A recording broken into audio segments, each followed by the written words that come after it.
Palabras de bienvenida a cargo del doctor Francisco Sierra Caballero, director general de CIESPAL.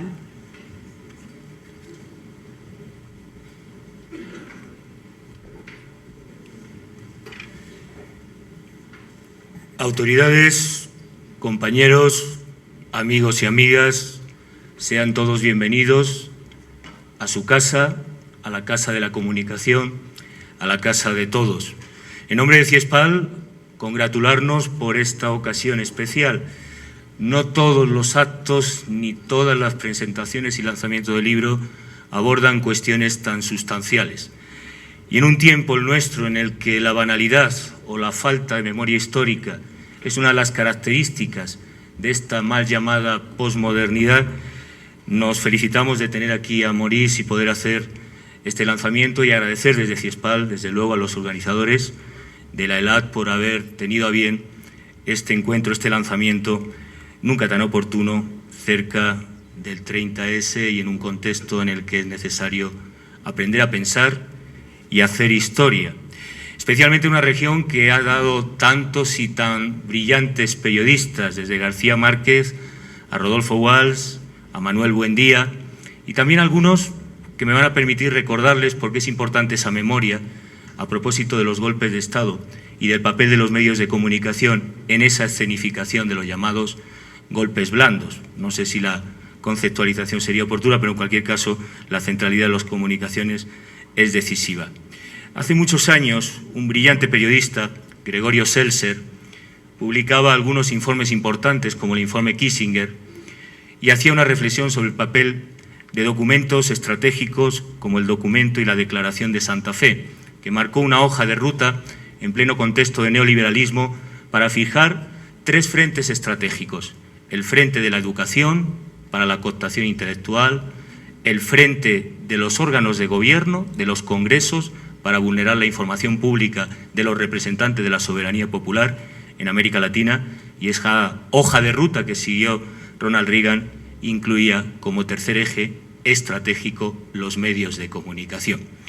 Les recomiendo que hagan esa lectura del texto de Gregorio Seltzer porque es recuperar el buen periodismo que justamente defiende los derechos humanos, como el libro que hoy nos convoca para repensar justamente un tiempo en el que no solo hay memoria, sino fundamentalmente falta también, aparte de esa visión histórica, palabra. Y lo que estamos jugando aquí es la democracia y la palabra, en algún sentido, nos convoca para pensar algunos elementos que estaban presentes en esa discusión del documento de Santa Fe. La apelación que hacía Estados Unidos a una superioridad informativa, al manejo de los tiempos, y nosotros hace no muchos años, después del acontecimiento del 11S, publicamos un pequeño opúsculo titulado La información y la guerra en la doctrina de Estados Unidos, por título muy significativo: Los profesionales del silencio. De algún modo estos golpes blandos están jugando con el silencio y haciendo real la paradoja que advertía Guy Debord. Guy Debord, en un texto póstumo, señalaba que en los principios del siglo XX los revolucionarios conspiraban para la transformación de la sociedad. En nuestro tiempo son justamente los contrarrevolucionarios quienes conspiran ya no solo para cambiar la realidad, sino para amenazar la democracia, la palabra y toda posibilidad de derechos humanos. Estamos aquí convocados, por tanto, para repensar ese papel del Estado, de las democracias y también, especialmente me permitan que haga apelación en esta Casa de la Comunicación, del papel de los medios en esos procesos, que es central, es estratégico y que debemos, de algún modo, y creo que es la principal contribución de Maurice, hacer memoria, porque solo con memoria, nos enseña Gramsci, solo apelando a las luchas, a los frentes, a los fracasos también, pero a las víctimas de esos golpes de Estado, es como podemos recuperar, frente a la superioridad informativa de esa concentración mediática, la palabra, los derechos y la construcción. Esto es lo que no estaba en el documento de Santa Fe de Estados Unidos y es lo que ha demostrado los proyectos de transformación y las luchas de progreso que han tenido lugar en América Latina. Con la palabra, con la gente, con la memoria y con las luchas se puede reconquistar los derechos humanos y las conquistas democráticas en la región. Por mi parte, ya saben que aquí en CIESPAL tienen un espacio para reivindicar la palabra, para reivindicar los procesos de transformación y progreso, los derechos empezando por el derecho a la comunicación como garantía de los derechos humanos. Frente a los profesionales del silencio, es el momento de pensar, aprender de los procesos y luchar justamente por esa palabra compartida en un momento en el que las amenazas desde el campo de la comunicación y de los golpes blandos ponen justamente en juego de nuevo en el tablero los derechos humanos y el papel de los medios de comunicación en esa defensa. Mis felicitaciones por la edición del libro y a Maurice, que ha sido un largo proceso de traducción, pero aquí está, y mi recomendación a todos ellos para que hagan esa lectura del texto, que hagan un cruce histórico en esa memoria, analicen el contexto en el que estamos y recuperen textos como el de Gregorio Seltzer, porque van a ver que hay un hilo de continuidad histórica en esas luchas, en esos procesos, en el que la palabra siempre ha sido secuestrada por los profesionales del silencio. Muchas gracias a todos y bienvenidos.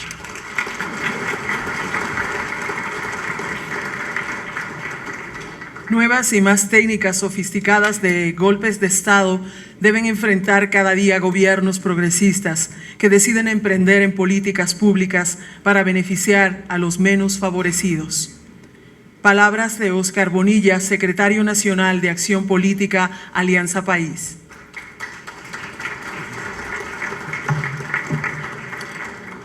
Compañeros de la mesa directiva, señores y señoras comunicadores y comunicadoras aquí presentes, qué interesante es realmente desde este lugar hacer una lectura de la composición de este auditorio. Extraordinaria composición que corresponde a uno de los momentos seguramente más trascendentes de este segundo encuentro latinoamericano progresista. Muchas gracias a todos por estar aquí presentes. Reciban el más cálido saludo, el más solidario saludo de la compañera Doris Solís, quien debido a ocupaciones muy trascendentes no ha podido estar en este momento en la mesa, habiéndome delegado a mí para estar presente, realmente es un privilegio hacerlo, y presidir junto con los compañeros de la mesa directiva este importante lanzamiento de este libro. Un libro de título muy sugestivo, Los hijos ocultos del general Pinochet. Estamos hablando consecuentemente de una secuencia, estamos hablando de una derivación, estamos hablando de una forma de representación contemporánea de lo mismo que acontecía hace ya varias décadas en Chile, justamente en este mes, en el mes de septiembre del año 1973. Esta continuidad, o sea, marca de todas maneras diferencias. Y estas diferencias tienen que ver con la forma en que ese intento de golpe de Estado que se produjo en el mes de septiembre de 2015, o sea, ha intentado ser conceptualizado, independientemente de la forma en que se conceptualice. Si es un golpe de Estado blando, si es un golpe de Estado continuo, el hecho es incontrovertible y es que el intento de golpe de Estado se produjo efectivamente en el 30 de septiembre de 2015 y este intento de golpe de Estado con específicas características estuvo también acompañado del secuestro del compañero presidente de la República y del intento de asesinato del mismo compañero presidente de la República. Tuvimos el privilegio de conversar con Maurice cuando constituimos la comisión presidencial que investigó justamente los hechos del 30 de septiembre y esperamos que esa larga conversación que con él sostuvimos, nos ha dicho hace unos momentos Maurice, que el capítulo referido al golpe de Estado, al intento de golpe de Estado del 30 de septiembre de 2015 es posiblemente el más largo y probablemente también el más sustantivo dentro de esta obra extraordinaria. O sea, esperamos que haya sido una buena contribución la que ofrecimos a Maurice en ese entonces y que esto pueda estar reflejado en el contenido de este libro que independientemente de que se establezca o no en estos cánones conceptuales, sin duda alguna nos permitirá comprender con mayor profundidad, con mayor rigor, o sea, todos esos elementos que confluyeron en ese escenario tan importante y obviamente también nos permita descifrar de mejor manera los procesos de desestabilización y orientados hacia golpes de Estado que están sufriendo los gobiernos progresistas y de izquierda de América Latina. Compañeros, compañeras, muchas gracias por su asistencia. Reciban nuevamente el cálido y fraternal saludo de la compañera Doris Solís. Gracias. Maurice Ulmont nació en 1944 en París, es escritor y periodista, exeditor de Le Monde Diplomatique, especializado en temas relacionados con América Latina. Entre las publicaciones de este periodista francés están Sucre, Amer, West Indies, Esperanzas y Angustias de Alma Criolla, con Daniel Bastien. El Cien Puertas de América Latina, Cuba, 30 años de revolución. Los indios Amargo, sobre la esclavitud. The Depth, novela de los campesinos del noreste brasileño, 2001. América Central, Esquipulas, Zora Más Oscura, Presidente Chávez y la Venezuela de Chávez. Sobre América Latina, Lemoine ha escrito varios libros como La Deuda, 5 cubanos en Miami, Los náufragos de Esquipulas, entre otros. Uno de sus temas favoritos ha sido la situación política de América Latina y en especial la de Venezuela. Ha contribuido con varias publicaciones en Atlas, grandes reportajes, L'Unité, Les Nouvelles Littéraires, Le Pèlerin, La Vie Catholique, L'Humanité, Limoges y Le Monde Diplomatique, desde 1984.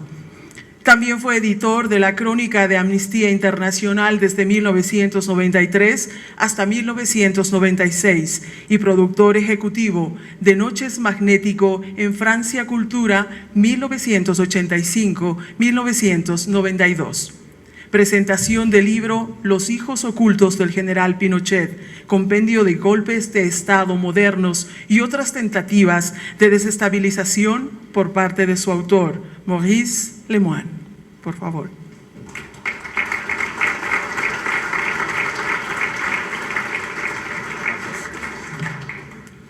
Buenas tardes o noches. Tardes. Bueno, ustedes saben lo que me está pasando. Es que esta tarde me avisaron que tengo 15 minutos. 15 minutos para 700 páginas. Yo calculé, es un poco más de un segundo y pico para cada página. Así que, para no perder tiempo, no voy a agradecer a los organizadores, no voy a agradecer a todos los que ayudaron a la publicación de este libro, ni voy a agradecer la tribuna. La única cosa, ni agradecerme, la única cosa que yo quisiera es que ustedes dan un aplauso tremendo a la traductora del libro, María Dolores Villamar, que hizo un trabajo fantástico.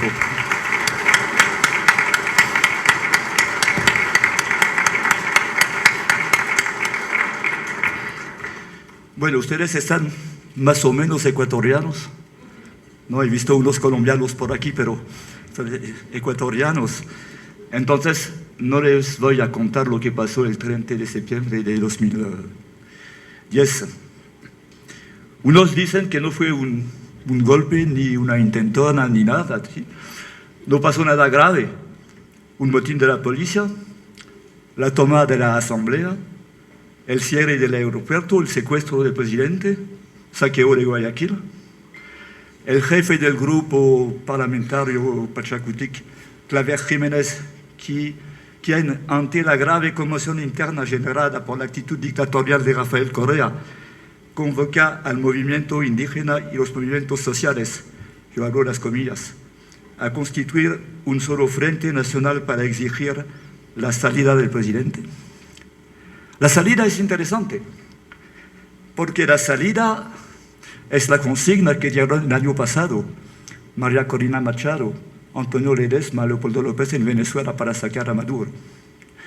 Encontramos unas similitudes.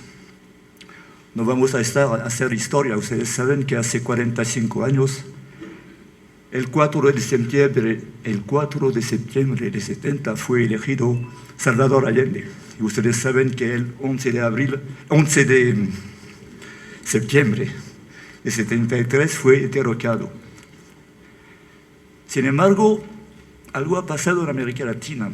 Fíjense que 35 años después, el 10 de septiembre de 2008, Evo Morales, el presidente de Bolivia, ordena la salida del embajador de Estados Unidos, Philip Goldberg, por acusarlo de coordinar acciones desestabilizadoras. Disculpen mi español, soy francés. Yo hago un esfuerzo. Me impidieron hablar francés. No, entonces Evo Morales, el 10 de septiembre de 2008, expulsa al embajador de Estados Unidos. El día siguiente, el presidente Hugo Chávez en Venezuela, el 11 de septiembre, 35 años pil, ¿sí? Expulsa también el embajador de Estados Unidos en el estilo de Chávez, ¿sí? Yanquis de mierda que vayan con 100 veces al diablo.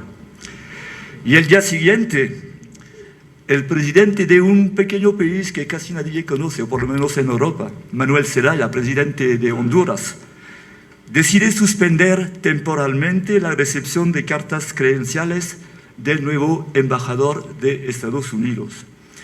Ustedes lo han entendido y lo han visto, algo ha cambiado en América Latina. No les hago la lista de los presidentes atípicos que surgieron al final de los 90, Hugo Chávez, Lula, Kirchner, Néstor y Cristina, Evo Morales, Rafael Correa, Manuel Zelaya, Fernando Lugo, Daniel Ortega, Michelle Bachelet, Dilma Rousseff, Pepe Mujica, Salvador Sánchez Serén. Entre las cosas más graves que le pueden suceder a la izquierda en América Latina, la primera es perder las elecciones. La segunda es ganarlas. En este caso, inevitablemente, las castas superiores no le den tregua y un día u otro estalla el conflicto con los gringos. Bueno, el primero, al poner término a la gran novela de la globalización, nacionalizando las recursos naturales, afirmando la independencia, Chávez trató de escapar a la tradicional hegemonía de Washington. Y no es una casualidad que golpes de Estado, pronunciamientos y otras intentonas surgieron en Venezuela en 2002, 2003, 2014, 2015, Haití 2004, disculpen, que fue una operación un poco especial porque fue una operación franco-americana. Hubo una colaboración de París con Washington para sacar a Jean-Bertrand Aristide. Bolivia 2008, Honduras 2009, sacan a Manuel Zelaya, Ecuador 2010, ustedes lo saben, y Paraguay sacan a Fernando Lugo. Entonces, en la época de Kennedy, Johnson, Nixon, Ford, Reagan, sin hablar de Bush padre, Bush hijo y el próximo, Bush Espíritu Santo, con la doctrina de seguridad nacional, las cosas estaban relativamente sencillas, simples. ¿Sí? Surgía un general con sus uniformes, sus sables, sus botas, sus gafas negras, sus tanques, sus batallones, expulsaba al presidente, lo mandaba al exilio o al cementerio y tomaba el poder antes de llamar a Washington para dar cuentos. Hola, jefe, ya está hecho la cosa. ¿Sí? Ahora es más complicado. El contexto ha cambiado y más que todo en América Latina. Ya no se puede utilizar los mismos métodos. Inicialmente, en la mente de muchos de nosotros, un golpe de Estado es un golpe militar. En realidad, el concepto es más amplio. Hay un golpe de Estado cuando el poder está derrocado por la fuerza abierta o disimulada. Se buscan ahora golpes indoloros, al término de los cuales nadie puede acusar los golpistas de acción antidemocrática o de violación de la Constitución. Tiene que estar así. Por eso el arma principal es la acción psicológica. La acción psicológica es un arma de tiempo de guerra, pero también es una acción de tiempo de paz. Por ejemplo, voy a tomar unos ejemplos cortos porque en realidad voy a respetar el tiempo. Tomamos un ejemplo. En los 70, yo pienso más que todo en los medios de comunicación europeos, escribían los periodistas, porque habían periodistas en aquel tiempo, la oposición de derecha está en la calle, o la oposición de ultraderecha está en la calle. Hoy en día les dicen, la sociedad civil manifiesta su descontento o su rechazo. Sociedad civil es una expresión mágica, ¿sí? Para un lector o un televidente cualquiera en el mundo entero, el anuncio de una movilización de la oposición de la sociedad civil es algo muy simpático. La sociedad civil son ustedes, soy yo, son ustedes, son los trabajadores, son los desempleados, pero también son los dueños de medios de comunicación, también son el dueño de los empresarios. Eso no quiere decir nada en realidad. Entonces, sí, eso, perfecto, no se mueven. Me equivoqué. Bueno, la palabra es nueva, pero la realidad no es tan nueva. Cuando se observa lo que pasó en los años 60, 70, cuando João Goulart en Brasil fue derrocado en 64, las marchas de la familia con Dios para la libertad organizadas por las organizaciones tradicionales se tomaban la calle. Asociaciones como la Campaña de Mujeres por la Democracia, la Liga de Mujeres Demócratas, la Unión Cívica Femenina y las Damas Católicas de la Cruzada del Rosario, financiadas por los sectores oligárquicos, estaban en la calle. ¿Sí? Ocurrió la misma cosa en Chile. En Chile, eso es muy importante. Las primeras manifestaciones fueron de la Federación de Estudiantes de la Universidad Católica. Bueno, eso es interesante porque, ustedes lo han visto, el año pasado en Venezuela hubo guarimbas y hubo manifestaciones de estudiantes. Pero en ningún momento los periodistas explicaron que estaban estudiantes de derecha o de ultraderecha. Estudiantes.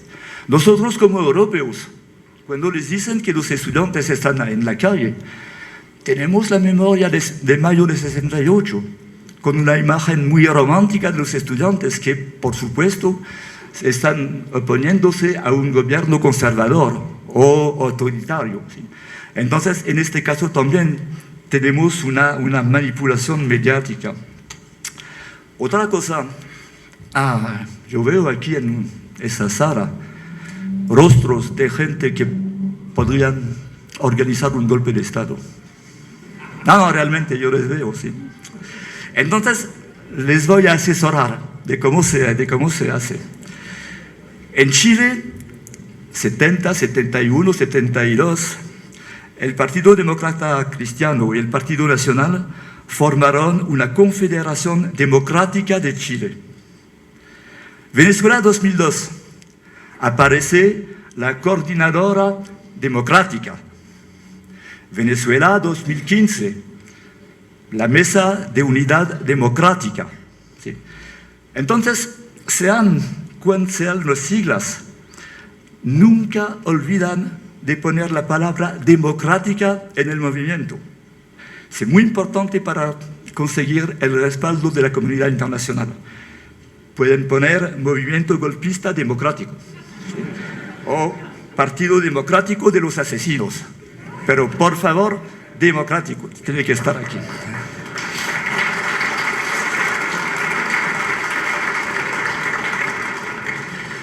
Para reforzar el impacto simbólico de una multitud pacífica, la sociedad civil, que se enfrenta a una dictadura, conviene poder presentar víctimas inocentes en sus filas.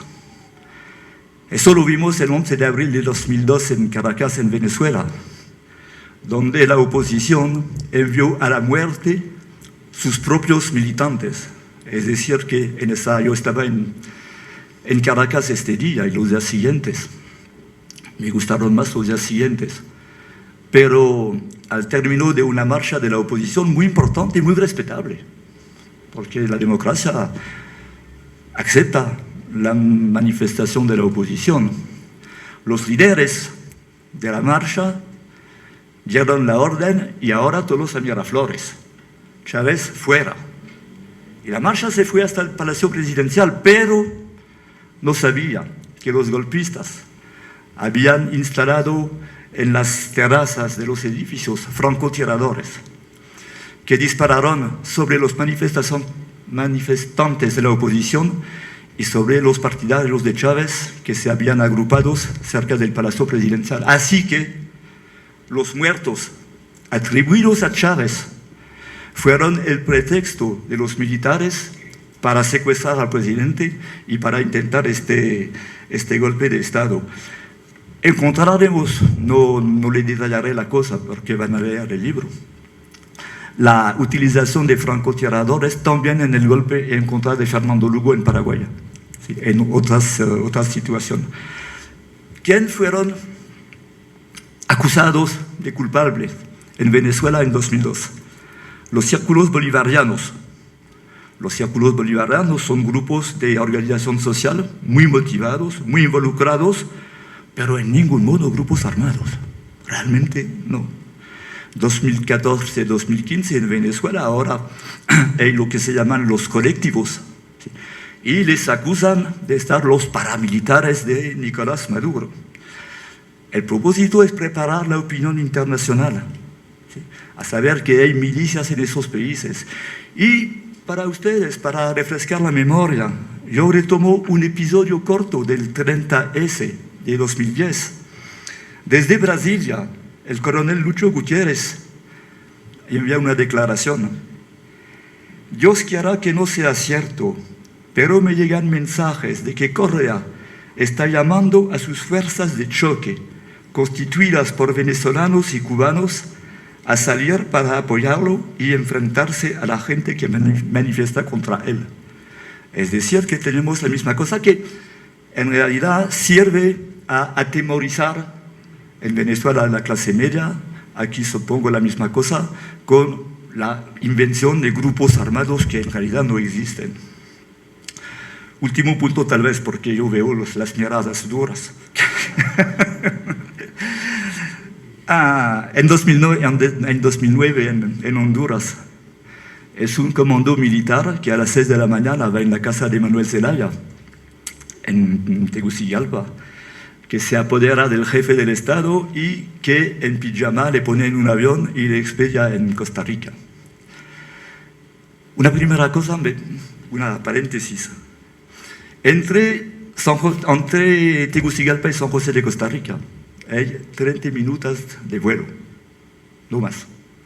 El avión hace una escala en la base militar gringa de Palmerola, que está en Honduras. Y según lo que hemos sabido después, los norteamericanos no se dan cuenta de nada. Yo les propongo una experiencia, tal vez el domingo próximo, día donde no saben qué hacer, toman un avión pequeño y vayan a aterrizar en una base gringa y después cuéntanme lo que pasa. Me interesa para el segundo toma del libro. ¿Sí? La técnica que vamos a aplicar en Honduras está en el centro de los golpes suaves. Este comando militar que toma el presidente y lo saca del país, inmediatamente devuelve el poder a los civiles. No se queda al poder. Hemos visto la misma cosa en Venezuela en 2002. El grupo de militares golpistas que secuestra al presidente inmediatamente da el poder a los civiles y en este caso al dueño de los empresarios, Pedro Carmona. De manera que la maniobra es perfecta. Sometidos al poder civil que les pidió que actuaran para defender la Constitución, los militares sirven de instrumento para una sucesión presidencial. Pronto el régimen golpista será bautizado gobierno de transición y rápidamente se van a organizar nuevas elecciones y el mundo entero se va a olvidar lo que está pasando, por ejemplo, en Honduras. En Honduras, se habla muy poco de Honduras. Después de elecciones fraudulentas, las últimas, acaban de descubrir que 300 millones de dólares fueron robados en las cajas del Instituto Hondureño de Seguridad Social y que una parte de esos millones se fueron al Partido Nacional que está actualmente al poder. De eso la prensa internacional no habla en nada. También los medios de comunicación internacionales nos hablan mucho de los presidentes autoritarios, Rafael Correa, Hugo Chávez, Nicolás Maduro. y por sorpresa de los que conocen la región, casi no hay nada hasta esos últimos días sobre Colombia. Cuando acusan de todo a Hugo Chávez, por ejemplo, cuando acusaban de todo a Hugo Chávez, ni siquiera hablaron del descubrimiento de una fosa común en la ¿cómo se llama la fosa común? De como más de 1.000 cuerpos puestos aquí por los paramilitares y las Fuerzas Armadas. No les dicen que el ex jefe de la seguridad, Álvaro Uribe, fue condenado en Estados Unidos a 15 años de encarcelamiento por tráfico de droga. Es decir, que la información está totalmente, no disfrazada, pero deformada. Último ejemplo. Sobre lo de Venezuela, lo de Honduras fue interesante. Una de las medidas que provocaron la ira en Honduras en contra de Zelaya, aparte de involucrar al país en el ALBA y de importar medicamentos genéricos de Cuba, fue que aumentó el salario mínimo, ¿sí?, de una forma considerable. La principal sociedad afectada fue una compañía bananera. Ustedes saben que conoce Honduras como la República Banana, ¿sí? La Chiquita Brands. Lo interesante es que la Chiquita Brands es el nuevo nombre de lo que fue hace mucho tiempo la United Fruit, que derrocó a Jacobo Arbenz en Guatemala en 1954. Inmediatamente la Chiquita Brands mueve sus hilos a través de un bufete de abogados en Estados Unidos. Este bufete de abogados se llama Covington & Burling. ¿Sí? Y es uno de los más prestigiosos de Nueva York y que aconseja a los multinacionales. Ocurre que este bufete de abogados emplea a alguien que usted conoce, supongo, que se llama Eric Holder. Eric Holder fue el viceministro de la Justicia de Bill Clinton. ¿Sí? Cuando George Bush II fue elegido, se fue al privado y después regresó a la política como copresidente de la campaña electoral de Barack Obama y a partir de enero de 2008 como ministro de la Justicia de Barack Obama. Durante el tiempo donde Eric Holder regresó en la Covington & Burling, él ha tenido el papel de defensor de la Chiquita Brands cuando esta compañía fue condenada en Estados Unidos a $25 millones de multa por su colaboración con los paramilitares colombianos. Y Eric Holder trabajaba en el Covington & Burling cuando la Chiquita Brands quiso sacar a Zelaya. Yo digo eso porque muy a menudo nos acusan, y ustedes los latinoamericanos, de estar un poco paranoicos, ¿sí? Del tipo, Cain no mató a Abel, es un golpe de la CIA. ¿Sí? Pero en realidad se puede ver a través de esos ejemplos que claro que hay una vinculación. Cuando hubo una negociación entre los puchistas en Honduras y el gobierno, los representantes de Zelaya, en San José de Costa Rica, en la delegación del puchista Micheletti había 2 asesores norteamericanos. El primero se llama Bennett Ratcliffe, y se le atribuye la redacción de las propuestas del gobierno ilegítimo, y este tipo produjo los anuncios publicitarios de Clinton para radio y televisión durante sus campañas electorales de 92 y 96. Y el segundo se llama Lenny Davis. Fue consejero de Clinton de 1996 a 1998.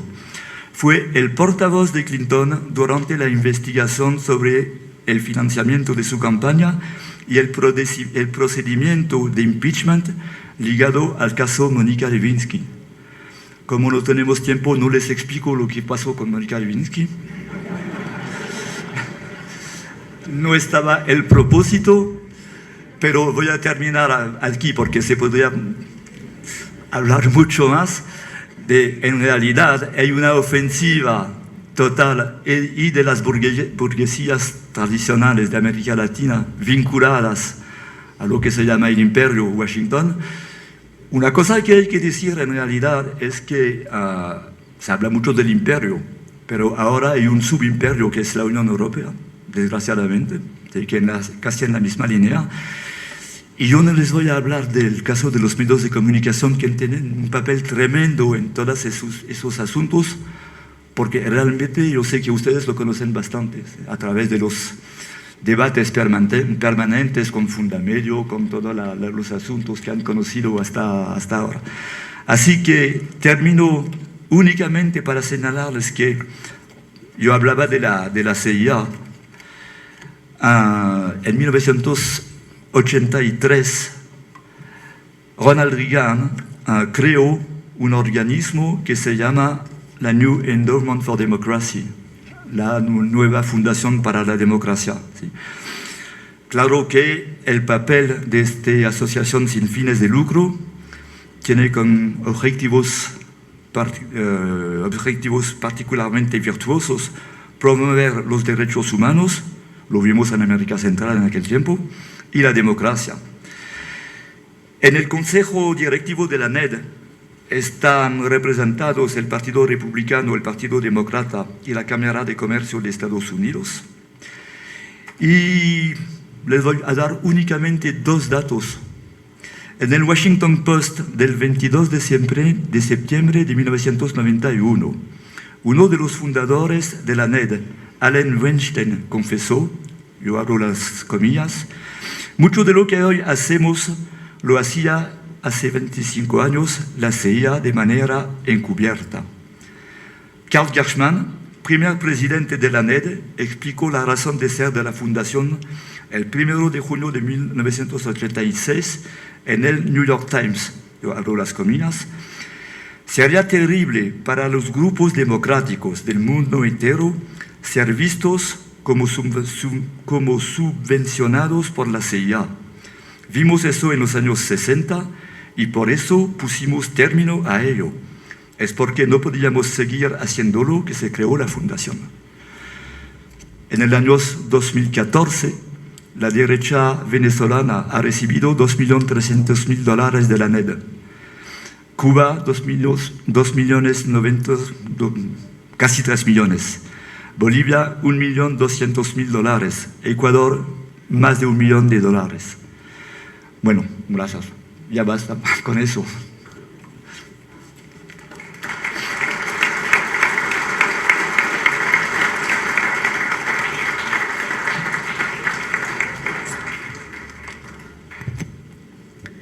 Encontrar formas para apoyar a los menos favorecidos es la única alternativa para crear equidad y justicia social en el país. Intervención de Javier Ponce Ceballos, miembro del Buró Político de Alianza País.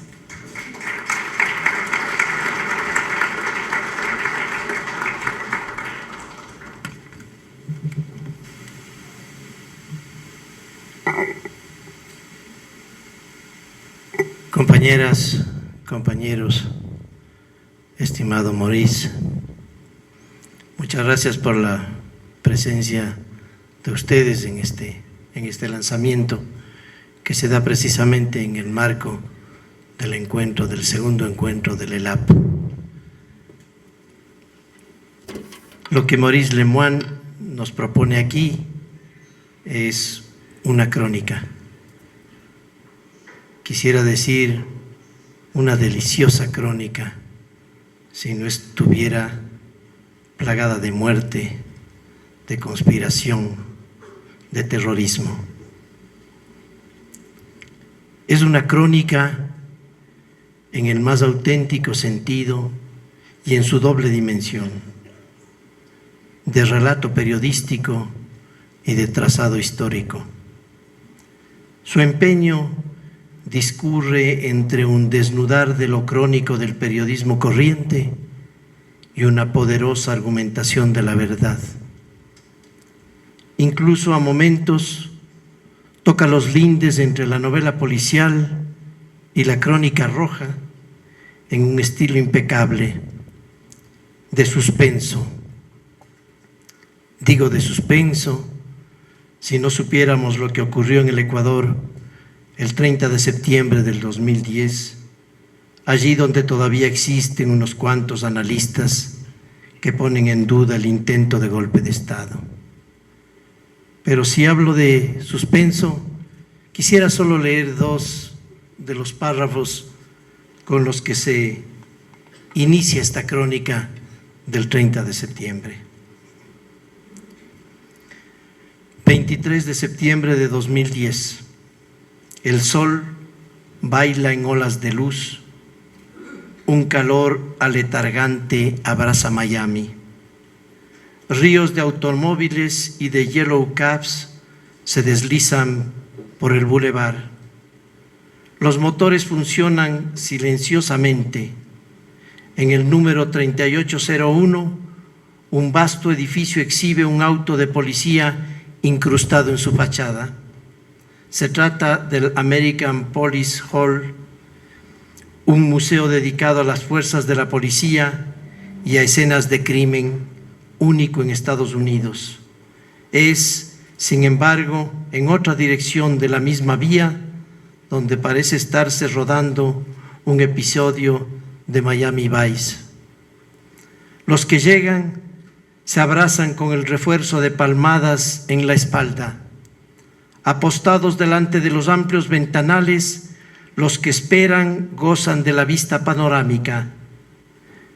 Bahía de Biscayne, Fisher Island, Puerto de Miami y totalmente al norte Golden Beach, donde el Country Club reúne golf, canchas de tenis y campos de equitación reservados a los ingresos superiores a $100,000 al año. El aire acondicionado obliga a llevar chaqueta. Entre la asistencia se distingue una gran cantidad de políticos locales, bronceados y cuello desabrochado. Hay también latinoamericanos agringados y, evidentemente, tratándose de Miami, un fuerte contingente de cubanos. Entre ellos, Alberto Montaner, que va a presentar y animar la conferencia El hundimiento de los modelos del socialismo del siglo XXI. Difícil imaginarse que así comienza la crónica de lo que ocurrió el 30 de septiembre. Difícilmente podríamos imaginarnos, acostumbrados a un lenguaje muchas veces cargado de ideología o de adjetivos que inunda las páginas de nuestra prensa a nivel regional, este análisis del 30 de septiembre desde las calles de Miami, en medio de una conferencia dictada nada menos que por el oscuro Alberto Montaner. Es así como, desde su primera crónica del libro, la Crónica de Honduras, se construye este hermoso texto. Lemoine nos ayuda a recuperar la memoria de paisajes políticos intensos de Haití, Venezuela, Brasil, Bolivia, Chile, Argentina. Silenciado el contorno de los hechos para fragmentar la realidad. Eso es lo que nos ha acostumbrado a leer la prensa matutina, un silencio del contorno de los hechos. Este libro es, por tanto, una defensa del periodismo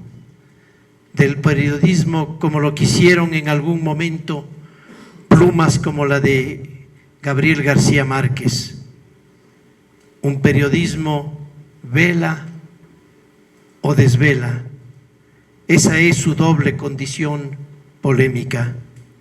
Pero la verdad es, nos preguntamos, ¿acaso la simple exposición de una certeza? No.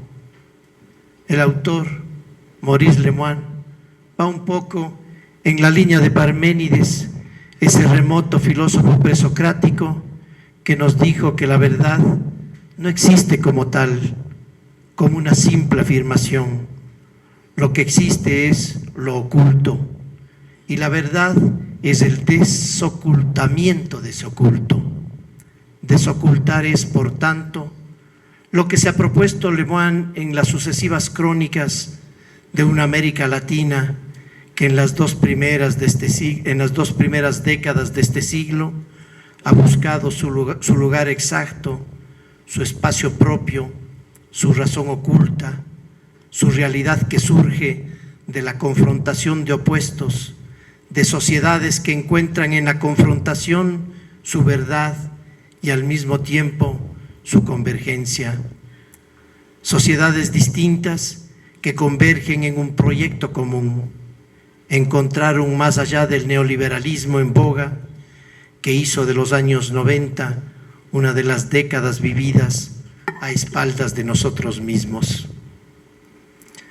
La realidad entera surge de la confrontación, afirma Heráclito, y Lemoine hace la crónica de las confrontaciones con un eje central: los intentos por desestabilizar los proyectos políticos progresistas de América Latina, por tenderle sutiles trampas más allá de los clásicos golpes militares.